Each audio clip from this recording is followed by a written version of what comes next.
Hey everybody, it's your girl Bunny. To all of my returning subscribers, hey, how you doing? And for those of you who are new to the channel, welcome. Kick your feet up, subscribe to this family-friendly channel, and don't forget to click the notification bell so you don't miss any posts. Also follow me on Instagram at the same profile name so you don't miss the sneak peeks of what's coming up next. In this video, it's Belle Collective Season 1 Episode 6 entitled Sage and Champagne. I give a full episode recap with photos offset to the side, and then I give my review at the end. No need to dig around. I have all of the minute marks in the comments. It's all coming up next. So Leticia meets up with Latrice because she wants to catch up with her about everything that happened at the brunch. They start off complimenting each other. How are you doing? It's good to see you. Awesome to know that you're going on with your business. What's new, etc. She informs Latrice about the legacy that she's trying to develop on Farish Street, that it's going to be a 2-story building with resources that they need along with an eatery. And they both agree that, girl, yes, I was there at that point in time when I was trying to develop myself in my career, and I didn't even have Wi-Fi access. There was times I had to go to McDonald's to use their free Wi-Fi. So wow, what an amazing opportunity it would be to have a resource center to help and to give information to people that they would need in developing their own business. Because wow, what if I had those resources? I had to figure everything out for myself, and it was so frustrating. So she commends Leticia for coming up with such an amazing idea and is all in to whatever it takes for her to be a part of this development. She also mentions that, wow, girl, I would have been able to come to your brunch, but I must admit, your friend Marie, she just really mean, and I'm not really feeling her. And she tells her that, girl, she's really a sweet person. She's not this bully, and I just wish you would just get to know her for who she is. She tosses up the information and just says, we'll see, but let's just move forward with anything that has to do with Farish Street. Tambra goes in to speak with her fertility doctor to review what's going on with her fibroids. Fibroids is something that Tambra has been dealing with since her early 20s. She wants to share information with others concerning fibroids and that they're non-cancerous tumors that a lot of women have but don't talk about. And a lot of women don't find out about it until it's time for them to have surgery.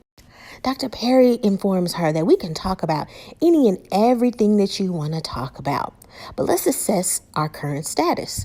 Okay, so you have these eggs that are banked, and I know you're probably wondering where to go from here. It's very common. We may also be able to do some low-cost, low-tech insemination rather than go through the IVF process. And we can do something a lot simpler and get you pregnant quickly.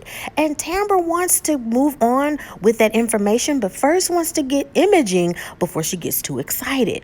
They learn after imaging that she has, unfortunately, 4 fibroids that have returned. And unfortunately, the fibroids are the same size as the uterus, which can lead to a miscarriage, preterm labor, and certain attachments. And to minimize the chance of these things happening, Tamra will have to go through another surgery. Tambra needs to think about what decisions she's going to make because she will have to be on bed rest for 3 months to allow the uterus to heal. And there's a lot of things career-wise that she just can't pause. So she's really thinking about the next step, family, and including surgery now as something that has to be done if she's going to move forward with a pregnancy. Antoinette wants to promote and encourage the next generation of Black doctors. So she sets up a dinner with some of her young Black doctor friends. She's meeting with others to see if they want to continue on mentoring and other ideas they may have. Also, her friend Kaylin decides to show up as well. Kaylin is a practitioner nurse, and Antoinette feels that this networking environment is something that she needs. Antoinette makes the announcement that she's opening up her own dental practice and calling it Mint. She also wants to pay for students to take their DAT testing in order to go to dental school, and she wants to offer those services to HBCUs that are located in Mississippi. Her friends agree that they have started their process in mentoring because someone mentored them or influenced them into the studies of medicine.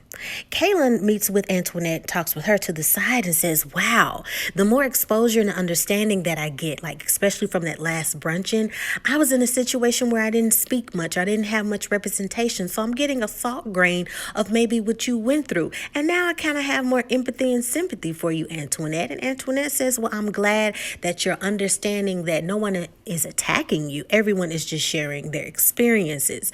Antoinette explains that she has her sage and champagne party coming up, and she's decided that she's not going to invite Leticia because Marie has already said that she's not attending. That Marie gave this long story about why she couldn't attend, but to make a long story short, Marie isn't going. And to make the balance even, she felt that she didn't want to invite Leticia because she feels that those two together have bad energy and they create problems. And Kaylin is happy to learn about this information because she doesn't want either of them there, especially Marie. Latrice comes home because she's extra excited about their 5th year anniversary. And she's saying that this is the 5-year mark, the milestone. And her hubby promised that he would have something special because the anniversaries before that, they would just stay home, drink wine, and really wouldn't do anything. But she comes into the house looking around. There's not any flowers, not any decorations. She's looking in the fridge. Nothing's there. And as she keeps looking, she's just getting even more frustrated and angry. And she calls out to her husband like, can you come here? He's like, yeah, I'm here. I just wanted to give you your gift. And she's like, oh, you gave me a gift, honey. What is it? And she's looking in the bag, opens it up, and it's a bag of flour. And he's like, oh, you like flowers, right? So I got you some flowers. So there you go. And she's telling him, you better be playing with me. Like, this is not funny. He's like, no, let me go upstairs and let me get dressed. And then we can go out somewhere and get something to eat. She's so frustrated. She just sits down and she's like, I can't believe this. I hope he didn't forget. And we see when he comes out, he is joking. He's put on some different clothes and he tells her, hey, baby, I do have something planned. It's okay. I was just joking, but I'm gonna need to put on this blindfold for you so you don't, ruin the surprise. So he blindfolds her. They get in the golf cart and they're starting to go to another location and they're driving around and they do have a lot of land. So she's wondering, where are we at this point? They get to the area where the surprise is. He takes off the blindfold and it's this beautiful area that's decorated with flowers and lights, and there's even a big bold decor of the word love written across, and she's just so happy. And he's saying, happy anniversary, I just really wanted to surprise you. She's excited. He pops out her first gift, which is a Rolex, and she's so excited because she's just been a big lover of Rolex watches. So he gives her the watch. They sit down and he tells her that he went all out and he wanted to do something very special, and he went to research a certain company that does these type of decorations. So he's just happy to see her just excited and having a good time. She then goes on to say, I know at times I could just say things that can get you angry, but you have to understand, like, I'm dealing with abandonment.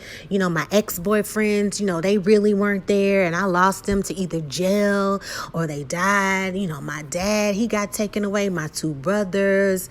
And at times I just feel, just this abandonment. And it's even times when you talk about other women and I just kind of feel sometimes that, you're going to leave me. And you see this look on his face like, what is she talking about? And he's like, well, what other women? What are you talking? I'll never do that. And she's like, yeah, well, when you say other women are beautiful. And he was like, I don't think so. Like, what are you talking about? I don't talk about other women like that. Don't lie on me. Like, that's something that's getting me upset. He gets so upset, he leaves from the table and heads back to the golf cart to head back home. And he's like, are you riding or are you staying there? Because I'm leaving. Don't lie on me like that. Like, when have I ever talked about other women? And you just take beautiful, wonderful moments and you just ruin it, talking about your past, your ex-boyfriends and stuff like that. We have this perfect moment. We're having an anniversary and you always bringing that stuff up. You're ruining a terrible moment. He's so upset that he drives off and he just leaves her there. And Latrice sits down and she's just like telling production in a clip, here I am talking about abandonment, and he abandons me. And I'm just upset. I'm just going to sit here and I don't know. So it's just really awkward moment that they've had. And unfortunately, the vibe and the celebration is just thrown off. Marie has allotted some time to spend with her grandbabies, but now she has the youngest baby at this wonderful place called Happy Land. Jerez and KP would join her a little later. Cedric shows up as well, and Marie is shocked, and she says in a production clip that it's rare that I see him. He pops up every now and then. He doesn't come home, and he doesn't call, so to see him pop up at Happy Land was a surprise for me. He says that he found out about the little get-together from Jerez and wanted to pop by. And a little later, Jerez pops up with JP. Marie explains that spending time with her grandchildren and taking the time to decompress really gives her a minute to just be happy, even when physically she's not feeling too great.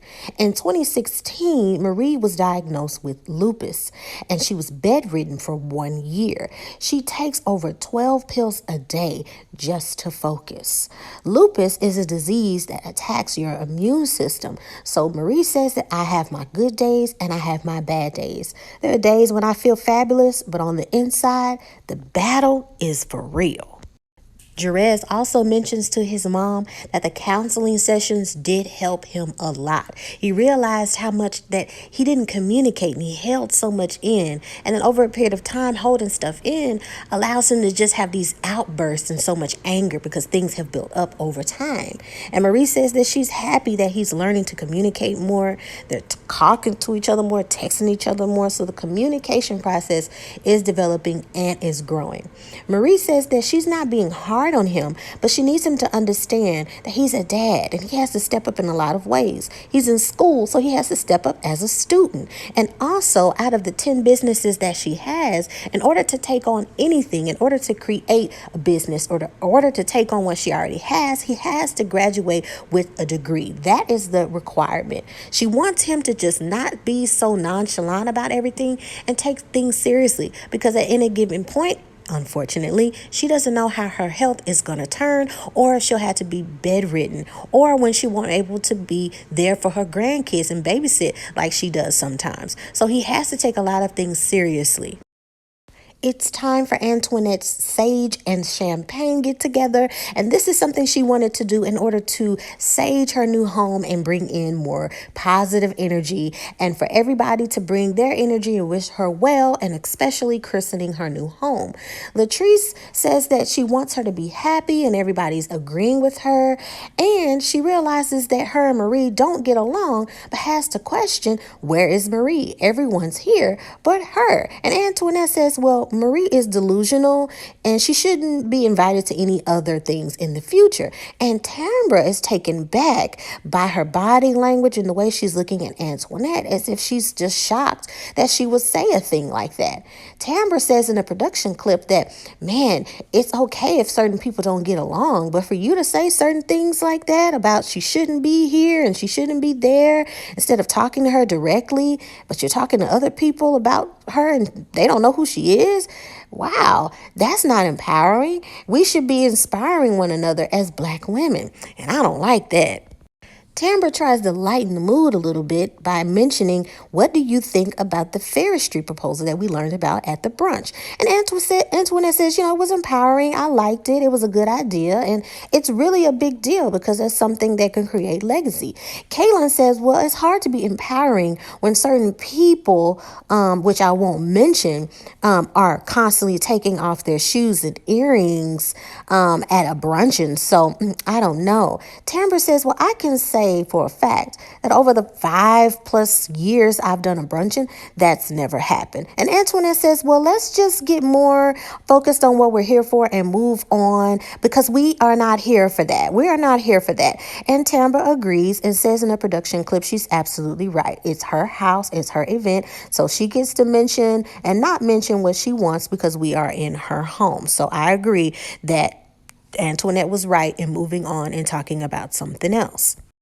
Antoinette tells everyone that sage is something from Native American heritage and that she's African and Native American. So, in order to bless the house or christen the house, they're going to light sage and release positive energy and positive things for her throughout the house. So, they're lighting sage and they have to use the stove because the lighters weren't getting it because these are some big blocks of sage. So, they light it and they're making jokes and having a good time, lighting sage all around the house, and it's just getting real smoky in the house.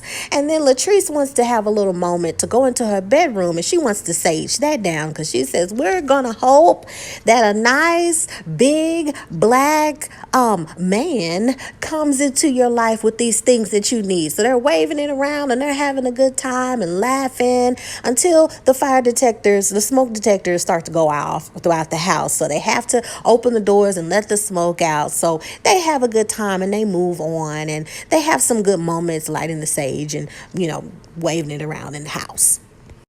Latrice's hubby comes home to a trail of rose petals that lead to, he doesn't know. And he's looking around and somebody's telling him, please follow the rose petals, sir. It will guide you to a certain location. He walks outside. He sees Latrice holding a sign and Latrice makes a production clip to say that she felt really, really bad in saying those things that would just kind of displease the moment at their anniversary. So she felt like she needed to do a redo, to have dinner, nice music. She's hired some masseuses over to give him a massage, and she just wants a redo. And she also takes a moment to apologize, to say that it was not her intention to have the moment down and saying that he talked about other women or to other women, and she just wants to start over and apologize. He accepts her apology, but he wants her to understand that when you say certain things, words hurt so bad, and it hurt his feelings so bad that he put all of that together, was thinking of all these wonderful things, and she just had to say things. And she has a habit of not opening up, being closed off. It's hard to talk to her, and at times where they have good moments, she's bringing up stuff that's really killing the vibe of their moment. She apologizes, they share a cheers, they eat good food, and they enjoy their redo. And that is the end of the episode. Wasn't I right? I told y'all in my episode review for episode 1 that I had a gut feeling that Antoinette would be messy boots, and I was unfortunately correct. The fact that Antoinette literally sat down with Leticia and said that this is great, I'm open to reconnecting, and she also mentioned that at Tambra's birthday party, I don't know if you remember, when she said, hey, there's no bad blood between us. We're going to work together. I'm going to help you situate the situation with Latrice and Marie. We're going to be like the liaisons for everybody, and we're going to talk this through. Don't you remember her saying that? She said that. And she also said that, hey, you won't hear anything coming from me. If you hear about it, that's just a lie. If it doesn't come from my mouth, it's not true. Don't believe it. And she's doing the exact opposite, and that is terrible and so messy boots of her. Instead of saying, hey, how about we just invite over Leticia and not Marie, I would have understood that a little bit better, since there is that static between Latrice and Marie. I get understandable, but what did Leticia do to you? What did she do to you? She didn't do anything but try to help everybody and make amends with everybody. She's not the root of maybe why you are upset, or maybe you think you're handling a situation and helping it, making it better, but you're not. If anything, you just should have said that Marie said that she couldn't make it, or I just didn't invite her because there's some other situations that I'd rather not talk about. But for you to not invite the other young lady, Leticia, that was just messed up. And the fact that you're saying that, I agree with Tambra, you're saying that in front of people that don't know her. You're saying that in front of people that you're creating these notions about somebody. You're not allowing other people to get to know her. So she's already developing this bad blood with people that she doesn't even know. Can we just be real for a second and just acknowledge that Marie and Latrice need to speak? Are they going to wait until episode 10 until that happens? I hope not, to just stretch out the content. I hope they won't have to wait till episode 10 for them to sit down, because that's where the real static begins. It began in episode 1 when Marie did not handle the situation well, when she was under the impression that she got a bad product from Goddess Lynn's hair. That is the foundation of it all. That is the root of what's causing a lot of static. Now, what also gets on my nerves is Kaylin. Kaylin is at these Black empowerment, Black networking events. I understand you don't have to be Black to attend those, but from the energy that you brought from the brunching, which is really what created Marie to get upset, let's just be honest, you are involving yourself in these situations. And Antoinette had the nerve to say, well, Marie and Leticia together, they just create bad things, when in actuality, Antoinette, you and your friend are bringing in this energy, and you didn't step up as to be the friend to kind of help with the situation. You let Kaylin just keep on instead of saying, hey girl, let's go outside and breathe for a minute. And you let her do the same thing at your house event that you had with the sage and champagne. You just let her talk about Marie as well and say, oh, she's taking her shoes off and taking off earrings, when that wasn't the case. You knew why Marie was upset. You didn't defend that person. I know that's your friend, Kaylin is, but you didn't defend the situation and what was happening. You didn't explain why Marie was upset. And that's what makes you messy in this situation, unfortunately. Tambra was right in trying to bring in some positive light about the brunching, about saying, hey, all was a negative about the brunching. What'd you think of Farish Street? But I could tell Tamra was very uncomfortable. And also the other adults that was there could have stepped in and say, hey, y'all, let's just move on. But they're all being kind of messy boots to the situation when they know they weren't there. And that's what just kind of rubs me the wrong way about this situation. It's really sad to hear about Marie's situation and her lupus. It's something that affects a lot of people. And they are, in this episode, which is very interesting, they're bringing light to a lot of the things that need to be discussed more about health. Fibroids, lupus, counseling, mental health. These things are very, very important, because a lot of times on reality television, it's drama. But this production, as I mentioned before several times, I can see that they're trying to do different things. They're trying to take this show in a different direction. They're trying to show more good than negative. So I can get with that. I just hope there's more to the series and it kind of revs up just a little bit, because you don't want it to be too boring, because when it gets to that, it becomes the common everyday person. And the only thing that's making this uncommon is the fact that they make more money than everybody else. Other than that, it's just like, So I hope that these women will sit down and talk about the root of why there's static in between this group of friends, which is in actuality the situation that happened between Latrice and Marie. Marie did attack her in that situation. She brought up something that didn't need to be brought up in a networking empowerment situation from episode 1. So I hope they get that together.